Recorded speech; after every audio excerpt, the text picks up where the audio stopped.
بەفر و سەرما و شەختە بەهێزەکە گەیشتە کوردستان.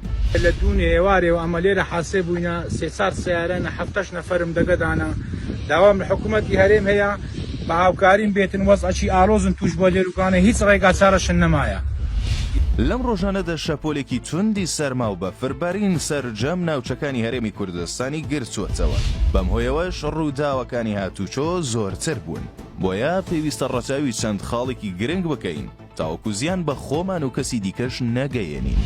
بەر لە هەموو شتێک ئەگەر بەم سەرما و شەختەیە ناچار نیت مەچۆت دەرەوە و هاتوچۆ کەم بکەوە یان چاوەڕێ بکە تاوەکو ڕێگەوبانەکان پاک دەکرێنەوە و کەش و هەوا باش دەبێت. ئەگەریش هەردەبوو بڕۆیت چەند ڕێنماییەک لە بەرچاو بگرە و ئامادەکاری خۆت بکە. بۆ نمونە ئۆتۆمبیلەکەت پاک بکەوە لە بەفر و سەهۆڵ نەک هەر جامی پێشەوەی بەڵکو تەواوی جام و ئاوێنەکان.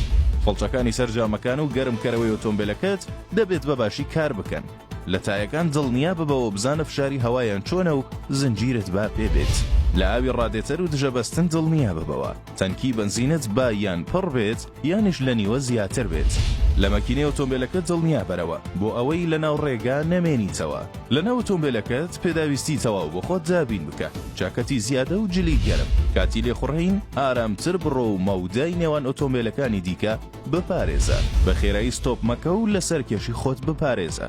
باشترین ڕێگە بەکاربهێنە و لەسەر پرد و شوێنە بەرزەکان هەستیارتر بە. ئەمانە و سەرجەم خاڵە گرنگەکانی هاتوچۆکردن لە بەرچاو بگرە بۆ ئەوەی ڕووداوی نەخوازرا و کارەساتبار ڕوو نەدات و خۆت و هاوڵاتیانی دیکە نەکەونە مەترسیەوە.